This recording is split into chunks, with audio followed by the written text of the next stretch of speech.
Assalamualaikum warahmatullahi wabarakatuh. Kami dari kelas C Ilmu Komunikasi semester 1. Di sini kami akan mereview mengenai 5 film horor. Sebelumnya, perkenalkan, nama saya Vina Fitriani. Saya akan mereview film pertama, yaitu film yang berjudul Mumun. Film ini menceritakan tentang Mumun yang merupakan seorang gadis desa penjaga warung. Di awal film, kita sudah disuguhkan dengan adegan di mana Mumun hampir diperkosa oleh Jepri yang merupakan seorang rentenir. Namun naas, saat Mumun mencoba kabur dari Jepri, dia tertabrak oleh truk dan tewas di tempat. Mimin yang merupakan saudara kembar Mumun merasa bersalah karena sebenarnya yang berhutang adalah Mimin. Dia menggunakan nama Mumun.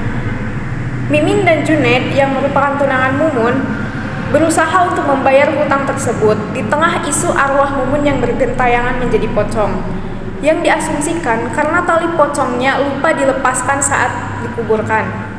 Selain hal itu, ternyata pocong Mumun juga memiliki tujuan untuk membalas dendam kepada Jepri. Dari film ini, saya hanya mendapatkan 2 kearifan lokal. Yang pertama yaitu mengenai mitos tali pocong, dan yang kedua mengenai budaya tahlilan. Selanjutnya, film kedua akan direview oleh Ian Ferdiansa. Film yang kedua, saya akan review film tentang KKN di Desa Penari. Di dalam cerita ini menceritakan 6 mahasiswa yang sedang melakukan KKN di desa di dalam hutan. Yang pertama itu ada Ayu, Widya, Nur, Wahyu, Anton, dan Bima. Selama berada di desa tempat KKN, Ayu dan kawan-kawan diterima oleh Pak Prabu yang merupakan teman dari Mas Indam, kakak laki-laki Ayu. Mulanya Pak Prabu menolak keras dengan adanya KKN di desa tersebut. Tanpa menyebutkan alasannya, cerita KKN di desa Penari juga memiliki tokoh sentral sebagai jin, yaitu yang bernama Badara Ui. Konon merupakan penari yang menampakkan diri pada saat Nur pertama kali dan rombongan mereka datang ke desa tersebut. Dan di akhir cerita juga diceritakan dengan secara tragis dengan keadaan mengenaskan yaitu Bima dan Ayu. Keduanya meninggal beberapa bulan kemudian. Setelah tokoh Widya disebutkan melihat Bima dikelilingi ular yang bersisik hijau, sedangkan Ayu menari untuk para jin. Keduanya dalam cerita tersebut telah melanggar batas norma dan harus ditumbangkan. Namun mengingat kisah yang beredar soal Badarawi kerap meminta tumbal penari perempuan yang masih perawan. Konon di desa tersebut para penduduk dulunya kerap mengadakan pertunjukan tari untuk jin hutan demi menghindari bencana. Namun seiring berjalannya waktu, penarinya bakal ditumbangkan dan selalu berupa perempuan muda yang masih perawan. Di dalam cerita KKN sendiri juga terdapat banyak kearifan lokal. Yang pertama itu sebagai tari atau penari. Yang kedua itu sejajan. Sejajan itu sebuah ritual yang dilakukan di desa sana. Yang ketiga itu adanya sebuah perjanjian. Yang keempat itu kodam yang disebutkan itu kodamnya dari si Ayu yang bernama Mbah Dok. Yang kelima itu gamelan. Yang keenam siluman atau jin atau dahu atau gelarnya yang disebut juga Badarui. Terus yang ke-8 itu ada tapak tilas, itu sebuah gapura yang menandakan sebuah batas alam lain dengan alam lainnya juga. Terus ada nyidung. Nah, yang ke-13 itu ada gayung yang berbentuk batok kelapa. Dan yang ke-14 itu ada ritual sembelih ayam untuk menangkal makhluk halus. Yang ke-10 itu ada ritual. Terus yang ke-11 itu ada kunir itu juga menangkal sebagai marabaya. Terus yang terakhir itu ada kawaturi, yaitu sebagai gelang yang dipakai oleh Ayu untuk menangkal para bahaya juga. Dan selanjutnya akan diceritakan oleh Igis. Oke, di sini saya akan menceritakan tentang film Pemandu Setan dan Kearifan Lokal. Di awal film menceritakan tentang sebuah sekte atau penemuan yang ditemukan oleh Heru Kusuma, yaitu komandan polisi. Dan Heru Kusuma sendiri mengundang temannya Sailendra yang merupakan sahabat lamanya untuk meliput penemuan kuburan mayat dengan posisi bersujud pada gambar bertuliskan Ramino di Observatorium Bosca, Lembang. Heru tidak ingin mengusut penemuan ini secara resmi karena khawatir akan bergabung ke acara konferensi Asia Afrika di Bandung. Ia meminta Budiman untuk mencari tahu dan menyebarkan temuannya ini diam-diam. Dan di tahun 1984, Rini dan keluarga, yaitu bapaknya, Tony dan Bondi, menetap di sebuah rumah susun milik pemerintah. Rumah susun ini terletak di dataran rendah Jakarta Utara dan dekat laut. Pada 16 April 1984 terjadi sebuah kecelakaan lift dan menewaskan seluruh orang yang di dalamnya, berikut anak-anak yang mengikuti uang logam dari salah satu seorang yang naik lift, terkecuali Bapak Rini yang selamat dari kejadian tersebut. Dan diperkirakan pada tanggal 16 April itu akan terjadi badai besar dan akan mengganggu daerah rumah susun itu. Di akhir cerita juga mereka ini Bondi menanyakan pekerjaan ayahnya, yang dimana jika ayahnya berangkat kerja dengan membawa koper misterius, dan saat pulang koper itu langsung dimasukkan ke dalam lemari dan langsung kuncinya. Di sini ayahnya juga menjelaskan menepati janjinya tentang mengikuti aliran itu, yang dimana bekerja untuk menabungkan CP Rami ini.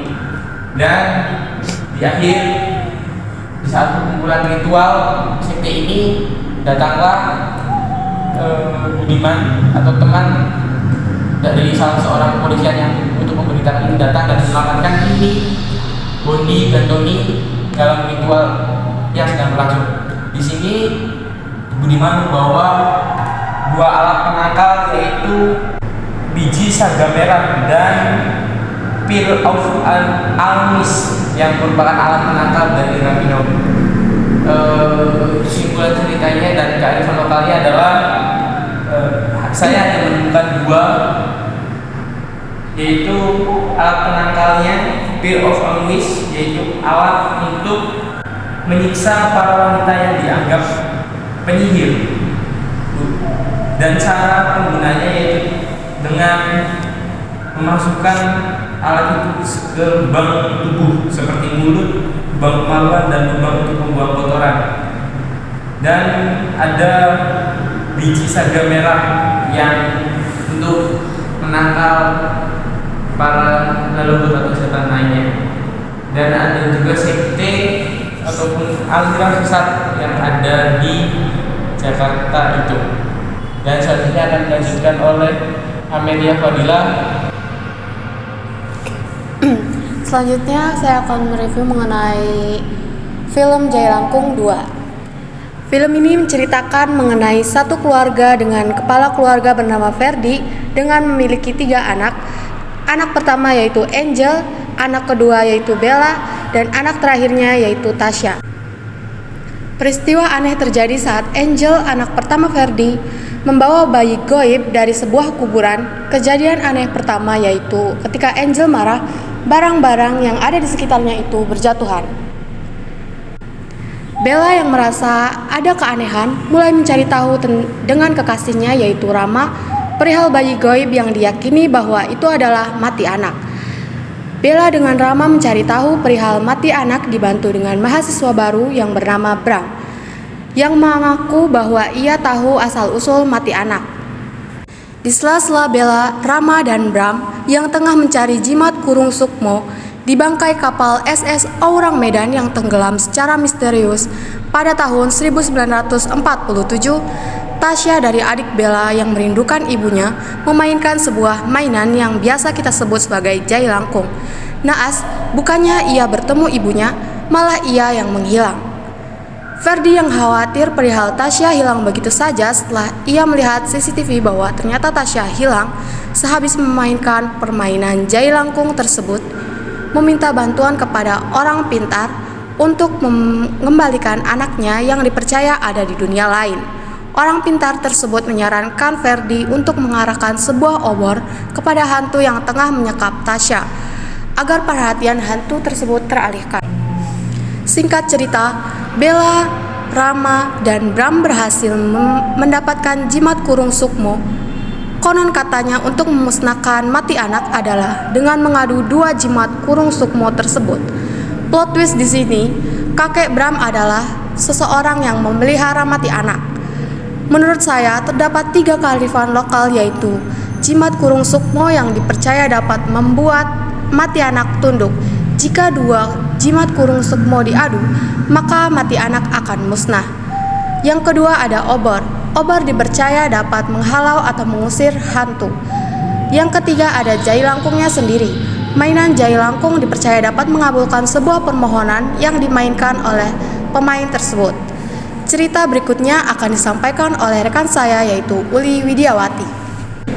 Oke, film kelima sekaligus film terakhir yang akan kita review hari ini yaitu film Kuntilanak 3. Film ini menceritakan kisah Dinda yang mempunyai kekuatan aneh.